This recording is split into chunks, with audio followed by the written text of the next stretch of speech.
이제 그 외에도 27명의 이름이 쭉 등장합니다. 여러분, 과연 브리스가와 아굴라 이 부부와 사도 바울은 어떤 만남이었길래 이 로마에 있는 성도들에게 보내는 이 편지인 로마서에서 제일 먼저 언급하고 있을까요? 제일 먼저 언급한다는 것은 그만큼 중요하고 또 상징적인 의미도 있지 않겠습니까? 자, 그래서요. 그렇다면 바울과 이 브리스가와 아굴라 이 부부와의 만남이 과연 언제부터 시작됐는지를 우리가 한번 살펴볼 필요가 있겠죠. 자, 사도행전 18장을 한번 보겠습니다. 자, 신약성경 218쪽. 네, 신약성경 218쪽. 예, 사도행전 18장 1절부터 3절까지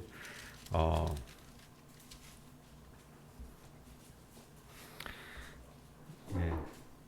자, 제가 읽겠습니다. 사도행전 18장 1절로 3절입니다. 그 후에 바울이 아덴을 떠나 고린도에 이르러, 이 아덴과 고린도는 그렇게 멀지는 않습니다.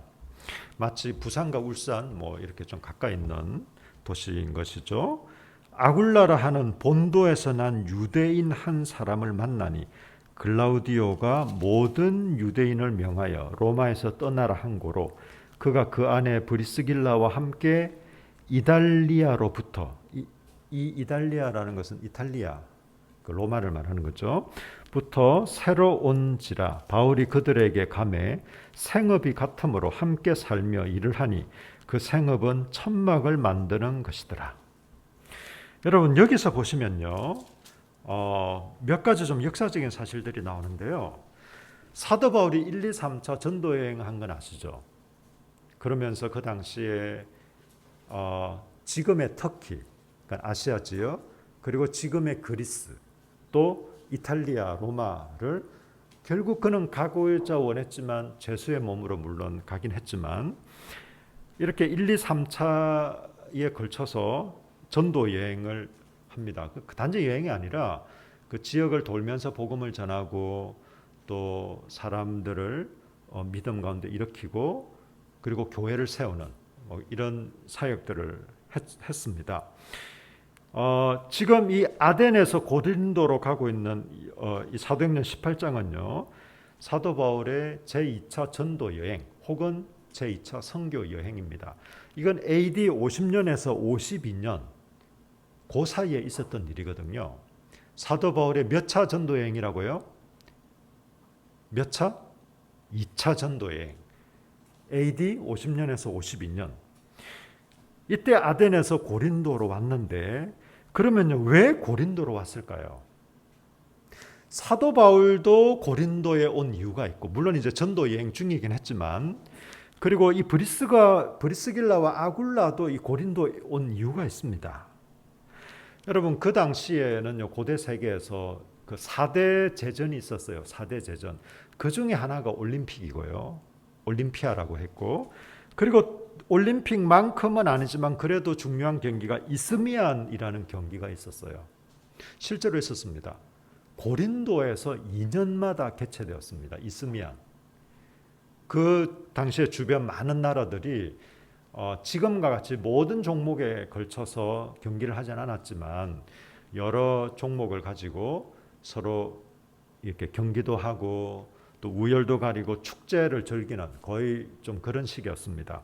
이 이스미안 경기가 AD 그러니까 기원 후 49년 그리고 51년 이렇게 2년마다 한 번씩 열리니까 그래서 이 사도 바울이 이 아덴에서 고린도로 간 시기는 AD 51년이 아닐까 이렇게 추측 혹은 추론을 할 수 있습니다. 여러분 브리스길라와 아굴라를 사도 바울은 고린도에서 처음 만났어요. 이 사람들이 유대인이기도 했고 그리고 또 하나는 같은 업을 하는 그러니까 천막을 만드는 일이었습니다. 여러분 사도 바울이 이 당시에 천막을 만들었다는 건 우리 캠핑용 텐트 같은 그렇게 생각하시면 안 돼요. 여러분 이때 이스미안 경기라는 것은요 며칠, 하루 이틀 하는 경기가 아니잖아요.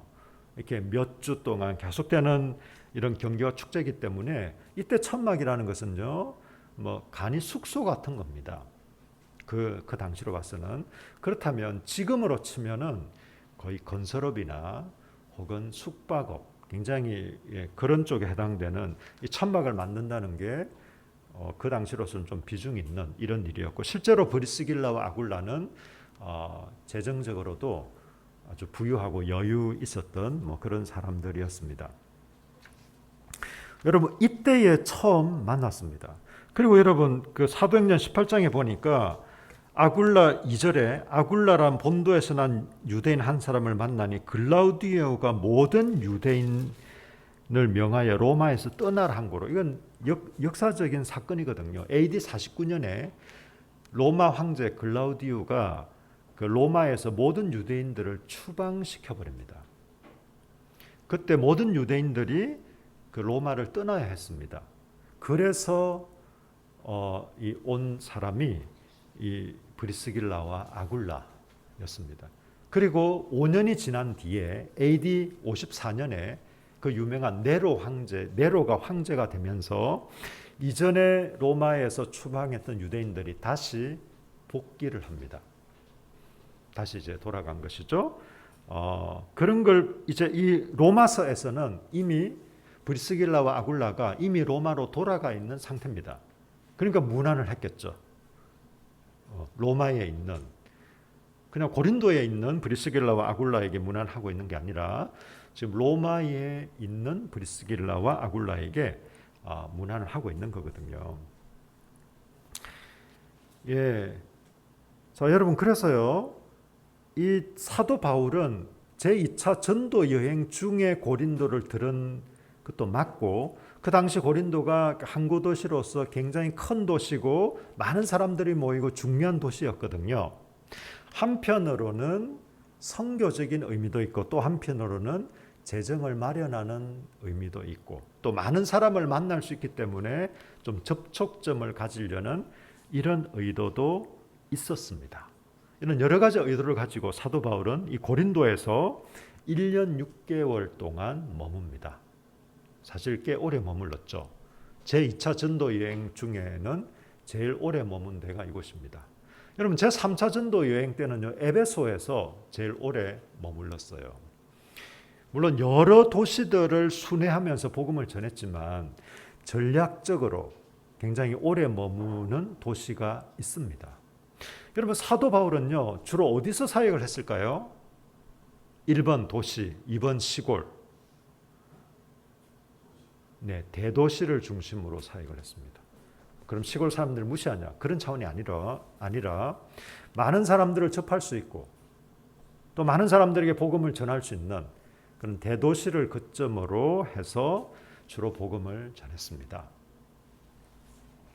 뭐 사도 바울이 대도시 사람들만 우대하거나 결코 그런 차원이 아니라 보다 더 효과적으로 전략적으로 그냥 정처 없이 발길 가는 대로 이렇게 복음 전하지 않았어요. 사도 바울의 전도 여행을 잘 살펴보면요, 굉장히 전략적이고 또 거점 도시들을 중심으로 이렇게 그 사역을 했다는 것을 알 수 있습니다. 여러분, 제가 왜 이 말씀을 드릴까요? 바울과 우리가 다시 로마서로 돌아와서 사도 바울은 맨 먼저 브리스가와 아굴라에게 문안하면서 이렇게까지 얘기합니다. 로마서 16장 4절에 그들은 내 목숨을 위하여 자기들의 목까지도 내놓은 사람들이다. 실제로 이 브리스길라와 아굴라가 사도 바울을 대신해서 죽진 않았습니다. 죽진 않았지만 내 목숨까지도, 만약에 내 목숨이 위험하다고 하면 이분들은 내 목숨을 위해서 자기들의 목숨까지도 기꺼이 내놓을 사람들이다. 여러분, 이것은 거의 뭐 사도 바울이 거의 교주처럼 되어서 아주 사도 바울을 맹신하는 사람들이다, 그런 말이 아니라 그 정도로 친밀하고 그 어떤 동역의 관계가 깊이가 있다, 서로 위탁되어 있다라는 의미거든요. 이런 관계가 된 브리스길라와 아굴라의 첫 만남은 어떤 만남이었는지 아세요? 그냥 성령께서 이상한 방법으로, 희한한 방법으로 인도하시는, 아니면 아주 신비로운 어떤 현상이 나타난 그런 게 아니라 그냥 같은 일을 하기 때문에 만난, 지금으로 말하면 직장에서 만난 겁니다. 어떻게 해요? 우연히 사소한 만남이었습니다.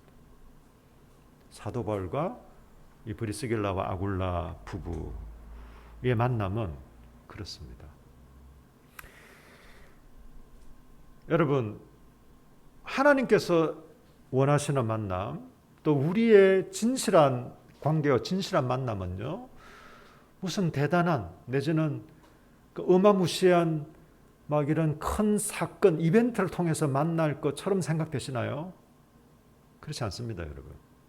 그냥 사소하고 우연처럼 보이는 이런 만남들 속에 하나님의 역사가 있습니다. 자, 그렇다면요, 만남을 대하는 올바른 태도는 과연 뭘까요? 이런 만남이 소중합니까? 네, 소중합니다. 그런데요, 많은 사람들은 이 만남을 소중하게 생각하지 못해요. 왜 만남을 소중하게 생각하지 않을까요? 이해관계를 먼저 생각하기 때문에 그래요. 내가 이 사람과 만나서, 내가 이 모임에 있어서 나한테 얼마나 이익이 되고 유익이 되고 나한테 얼마나 좀 효과가 있는가라는 걸 생각하기 때문에 이 만남을 소중하게 여기지 못합니다. 여러분, 그런데 우리 그리스도인들에게 있어서 만남이라는 것은 사실 우연이 없죠. 우리 에스더서를 통해서 우리가 잘 확인할 수 있었죠. 우리에게 우연이란 없습니다. 네. 모든 만남은 하나님의 섭리와 계획 속에 있습니다. 그럼 여러분, 소중한 만남은 하나님의 계획과 섭리 속에 있으면 항상 즐겁고 기쁘기만 할까요? 어려움과 갈등은 없을까요? 그렇지 않습니다, 여러분. 어려움과 갈등도 있습니다.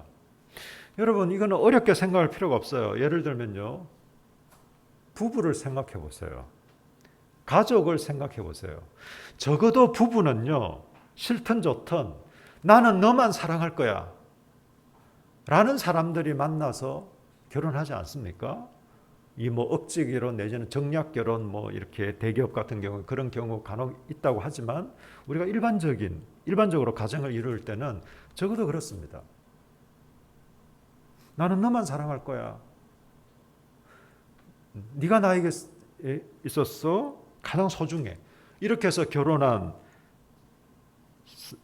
이제 부부가 되는데, 이 부부가 항상 좋기만 합니까?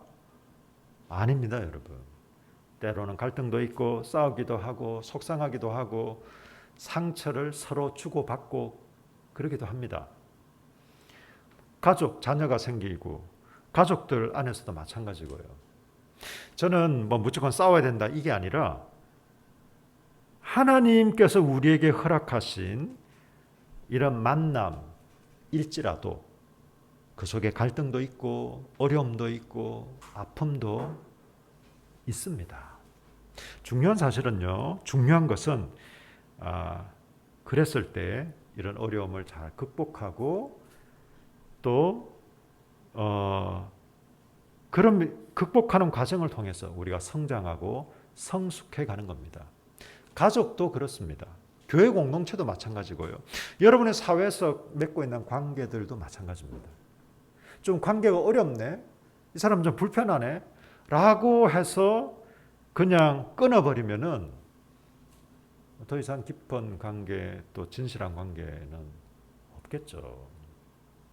우리가 모든 관계를 다 막 그렇게 깊이 있는 진실한 관계를 가져야 되는 건 아닐지라도, 그래도 우리 본질적인 공동체는요, 가족과 교회 공동체이지 않습니까? 물론 이제 다른 관계들도 무조건 가볍게 생각하라는 것은 아니고, 여러분, 이 소중한 만남임에도 불구하고 문제들이 있습니다. 그래서 여러분, 서로 서로가 서로를 잘 이해하기 위해서 여러 성격 유형 검사라든지 뭐 각종 이런 걸 통해서 뭐 파악도 하고 이렇게 하는데, 여러분 저는 그런 게 일부 도움이 되기도 합니다. 그렇지만 여러분, 이런 검사 프로그램들이 우리 사람을 다 설명할 수 없어요. 여러분, 사람은 간단한 존재가 아닙니다. 신비로운 존재입니다. 신비로운 존재. 일부 검사 여행, 너네 MBTI 무슨 형이야? 아, 그래, 너는 그런 사람이구나. 라고 절대 규정할 수가 없습니다. 어느 부분 반영하는 면이 있긴 있어요. 어떤 분들은 또 혈액형을 가지고,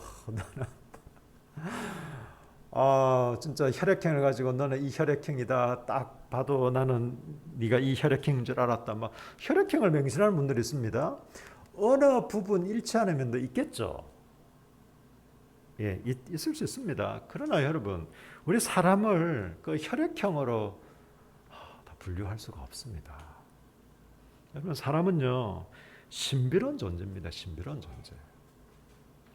제가 그래서 그런 거는 다 신뢰할 수 없다라는 건 아니고, 좀 지혜롭게 또 일정 부분 뭐 그런 걸 활용할지라도 기본 전제는 이게 우리를 다 설명할 수 없다, 다 규정할 수 없다라는 전제하에. 그리고 여러분, 사람 변해요. 저는요, 학창 시절에요, 제가 먼저 손을 드는 일은 없었어요. 선생님이 시키거나 막 해서 제가 먼저 앞에 나와서 뭐 얘기하는 거 없었습니다. 근데 제가 또 이 사역자의 길을 걷고 이렇게 하다 보니까요, 지금은 마이크를 안 주면 섭섭해요. 내가 가만히 있어야 되는 것은 굉장히 힘들어요. 어떤 모임에서는 아니면 만남에서도 그렇고. 그래서 이걸 좀 절제를 해야겠구나 막 라는 생각을 합니다. 의도적으로 내가 좀 더 잘 들어줘야겠다, 뭐 이런 모임에서도 가능하면 나서지 않아야겠다, 이런 생각을 하지. 사람 바뀝니다, 여러분.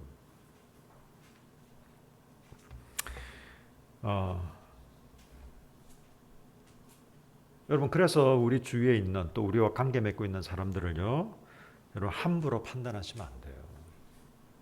네. 우리 사람이 여러분 참 신비로운 존재입니다. 그리고 계속 변하는 과정 가운데 있고요. 여러분과 다른 사람을 만났을 때, 자기의 어떤 성향과 다른 사람, 왜 저 사람은 말을 저렇게 하지? 왜 저분은 행동을 저렇게 할까? 여러분, 그런 말과 그런 행동을 할 때는요, 그 사람이 그런 말과 행동을 하는데 어떤 배경과 이유가 있습니다. 대부분 그래요. 그래서 여러분, 우리 특히 이제 그리스도인들은 저 사람 왜 저래? 이상해.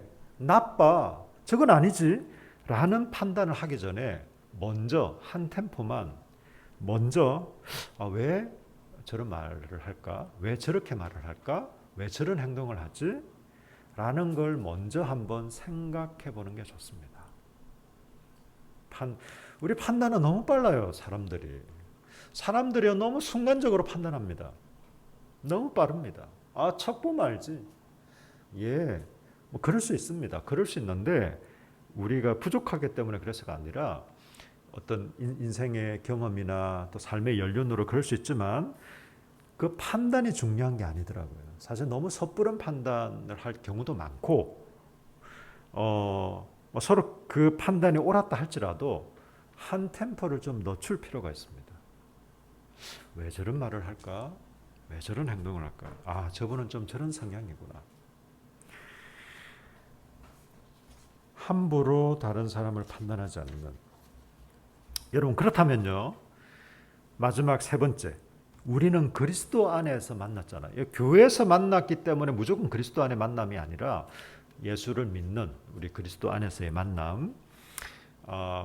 교회 안에서만 우리가 이런 관계를 가지는 건 아니고요. 우리 그리스도인들은 우리 예수님을 믿는 이 교회 공동체에서도 서로 이렇게 관계하지만, 믿지 않는 부모님, 믿지 않는 가족들도 있을 수 있고, 또 여러분 학교나 사회를 가면 대부분 믿지 않는 사람들이 많잖아요. 그 사람들과 관계할 때도 이 원리는 동일하게 적용됩니다. 나는 교회 사람들과만 이런 원칙대로 굉장히 좀 나이스하게 이렇게 관계를 맺고 아이고 저 하나님도 믿지 않는 것들하고는 그냥 여러분 결코 그렇지 않습니다. 우리 성경은요 예수 믿는 사람은 사랑하고 예수 안 믿는 저 지옥의 땔감들은 사랑할 필요가 없어 이렇게 말하지 않아요. 동일한 원칙이 적용됩니다. 물론 예수를 믿는 하나님의 자녀들인 우리는 더 깊이 더 사랑하라는 것은 맞습니다. 그건 맞아요. 그렇지 않을까요? 자, 그러면요 그리스도 안에서의 우리의 만남, 또 우리 이 만남의 태도는 어떻게 해야 되는가? 저는 첫째로 대화의 태도가 중요합니다, 여러분. 여러분 경청을 하십시오. 경청이라는 것은요 다른 사람의 말을 꼼꼼하게 주의 깊게 듣는 겁니다. 여러분 같이 대화를 해보면 알아요. 저 사람이 근성으로 내 말을 듣고 있나? 혹은 내 말을 경청하고 있나? 그건 뭐 유치원생들도 압니다, 사실은. 예. 나이가 어리다고 이걸 모르지 않아요. 이건 본능적으로 압니다. 여러분 다른 사람의 말을 경청하십시오. 경청. 예. 잘 듣는 게 중요합니다. 대체로 그런 경우들이 많아요. 저도 간혹 그런 실수를 하기도 하고 대화를 하는데 말을 듣고는 있는데 상대방의 말에 큰 관심이 없고 내가 다음에 무슨 말을 할지에 막 관심이 집중돼 있어요. 아 그래 이 말을 해야지 막 여기에 지금 막 온통 신경이 쓰여가지고 정작 상대방의 말을 잘 듣지 못하는 경우가 종종 있습니다. 여러분 그런 태도 별로 좋지 않아요. 내가 무슨 말을 하려고 막 준비하고 신경 쓰는 것보다 더 중요한 건 상대방의 말을 잘 듣는 겁니다. 여러분 상대방을 배려한다는 건 그런 거예요. 배려한다는 게 꼭 뭐 다른 게 배려하는 게 아니고 정말 상대방을 존중하는 것은요. 상대방의 말을 경청하는 것에서부터 시작됩니다. 저는요. 제가 어떤 관공서라든지 아니면 뭐 다른 이렇게 다른 곳에서 뭘 얘기를 하는데 막 근성으로 저를 대하면 굉장히 화가 나요. 여러분 그렇지 않으세요? 만약 여러분 주민센터에 갔어요. 근데 막 그래 한번 얘기해 보세요. 뭐 자기 뭐 하면 그래요. 뭐 여러분 이렇게 하면 화가 나지 않겠어요? 예. 그럼 저를 참 무시하구나. 나를 이렇게까지 나를 막 막대하나 이런 생각이 들죠. 반대로 내가 무슨 말을 하는지 찬찬히 주의 깊게 잘 들어주면요, 참 고마움을 느낍니다. 내가 얘기한 대로 잘 해결이 안 될지언정 그 사람이 상대방이 내 말을 잘 들어주고 경청하고 아 그렇습니까 하면서 마찬가지입니다. 우리 사람과 사람 사이에서도 가족들 간에도 마찬가지예요. 여러분 가족은 편하기 때문에 너무 쉽게 대할 수 있는데 그렇다고 막 긴장하고 어렵게 대하라는 것이 아니라 가족들 간에도 여러분 잘 경청해 주셔야 됩니다. 우리 교회 식구들도 마찬가지고 여러분이 관계 맺고 있는 사람들 저 같은 사람이 실수하기 쉬운 것 중에 하나가요. 함부로 조언하는 겁니다. 여러분 함부로 조언하지 마세요. 어떤 얘기를 딱 들었어요. 아, 내 경험이야. 이건 이거야. 뭐 그렇게 떠오를 수 있습니다. 그런 게. 저 같은 사람은 그런 욕을 더 많이 느끼겠죠. 정답을 제시하고 싶고 해결책을 제시하고 싶은 솔루션을 그냥 막 말해주고 싶은 여러분 적어도 상대방이 어떤 문제를 얘기할 때는요. 깊은 고민과 아픔 가운데 얘기하는 거예요. 그 조금 듣고 그냥 내가 볼 때 이건 이래 라고 쉽게 얘기할 문제가 아닙니다. 그게 맞을 수도 있어요. 결과적으로 굉장히 도움이 될 수도 있습니다. 그렇지만 여러분 그냥 그런 얘기를 들을 때 너무 쉽게 조언하거나 해결책을 제시하지 마세요. 그보다 훨씬 더 중요한 건 잘 들어주는 겁니다. 사실 뭐 해결책을 얘기 안 해도 상관없어요. 물론 뭐 얘기하는 중에 해결책이 등장하면 더 좋은 것이고 여러분 그렇지 않습니까? 특히 이제 자매님들이 더 그런 거고, 남자들의 성향상 남자들은, 저도 이제 가끔 그럴 때가 있어요. 아내하고 무슨 얘기를 하다 보면 그래서 결론이 뭐야? 이런 걸 제가 좀 그래서 뭐 어쩌라고? 그 과정이라든지 아니면 뭐 이런 게 사실 좀 필요한데, 그래서 뭐 어쩌라고? 내가 뭘 해주면 돼? 대신에 말하고 싶은 게 뭐야? 별로 좋진 않아요. 네. 그리고 너무 쉽게 조언하지 않도록.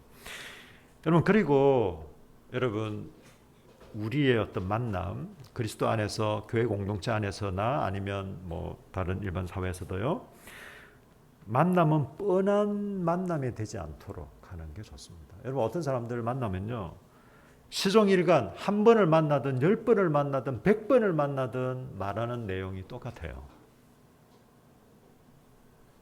여러분, 그거 너무 좀 지루하고 재미없지 않을까요? 만날 때마다 여러분 늘 어떤 주제를 정해놓고 우리 이번 만나면 주제 토론하자, 이럴 필요는 없습니다. 그렇지만 만날 때마다 좀 새로운 내용으로, 그리고 6개월 전에, 1년 전에 만났을 때보다, 우리 뭐 매주 만나고 있는 사람들도 마찬가지지만 성장하고 성숙해가는 모습이 필요합니다. 여러분, 우리 그리스도인들이 1년 전과 지금이 똑같다, 여러분, 상당히 문제가 있는 겁니다.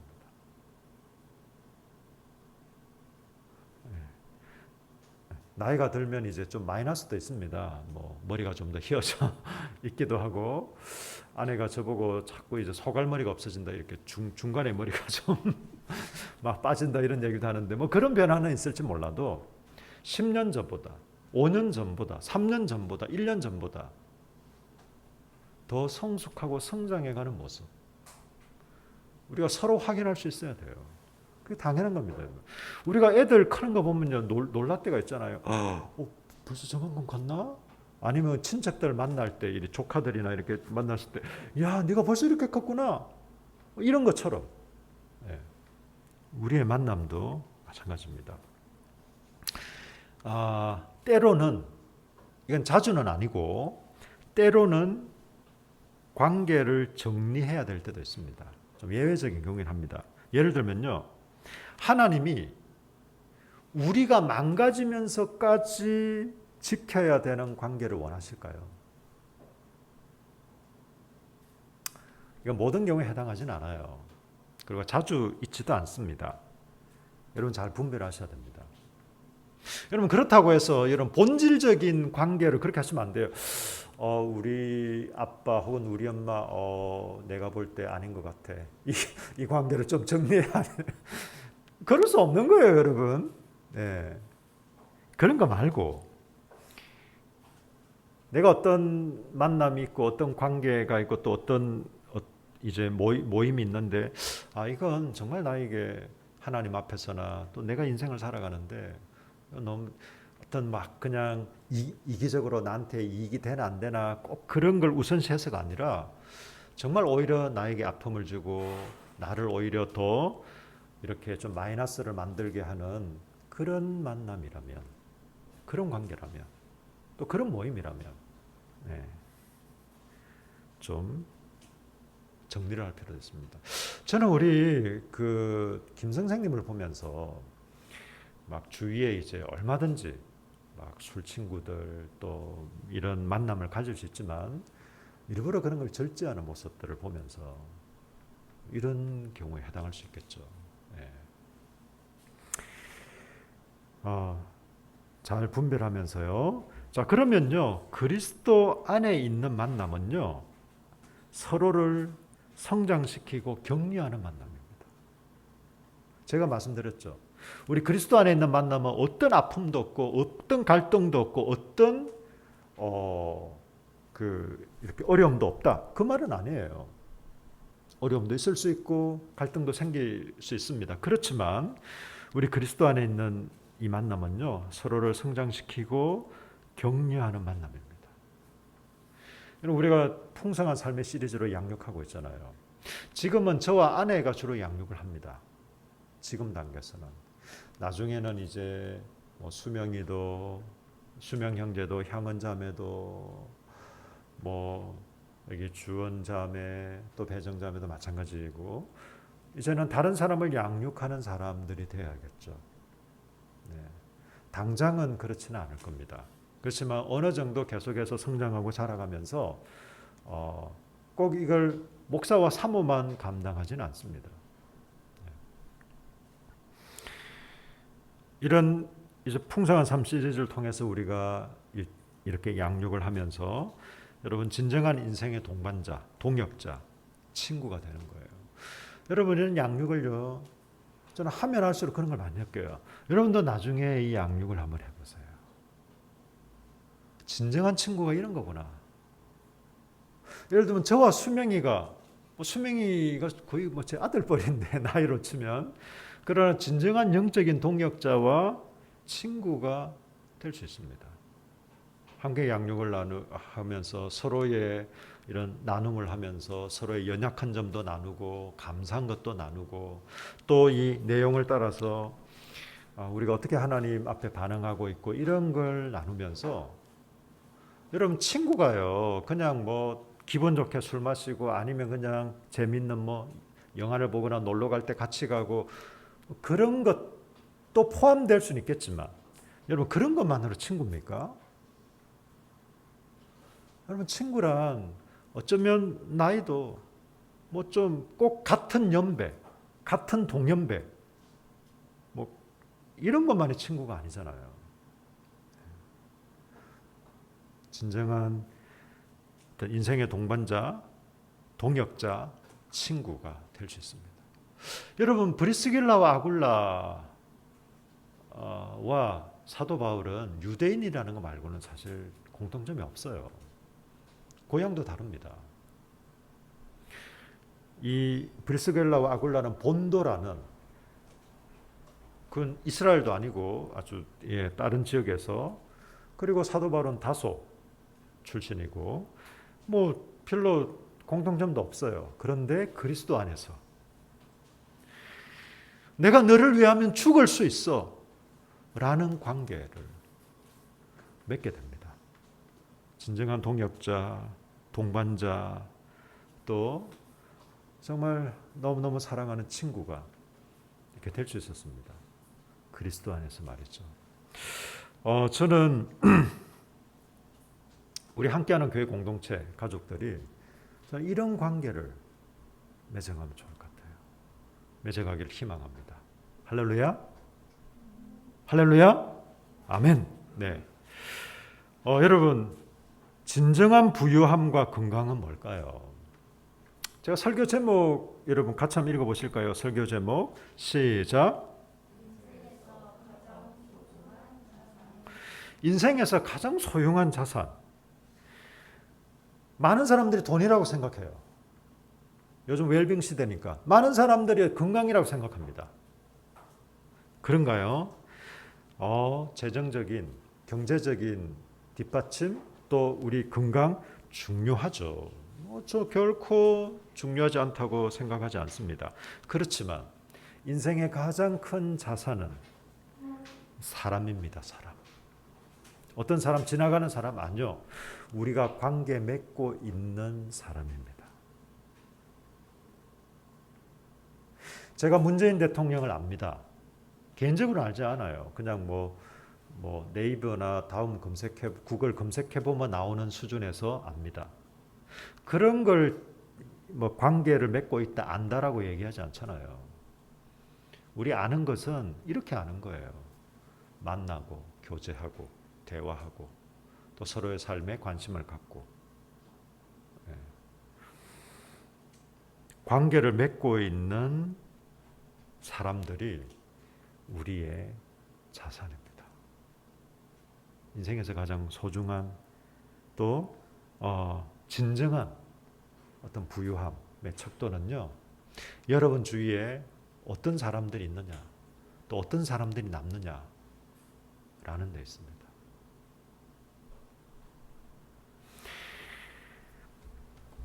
여러분 우리 한번 잠깐 기도할까요? 하나님께서 우리의 귀한 만남, 복된 만남을 허락해 주셨습니다. 이 만남이 주님 안에서 이런 아름답고 복된 만남이 될 수 있도록, 또 여러분 주위에 있는 만남과 관계 역시도 여러분 그렇게 소중하게 여기는 우리가 될 수 있도록 좀 같이 기도했으면 좋겠습니다. 함께 기도하겠습니다.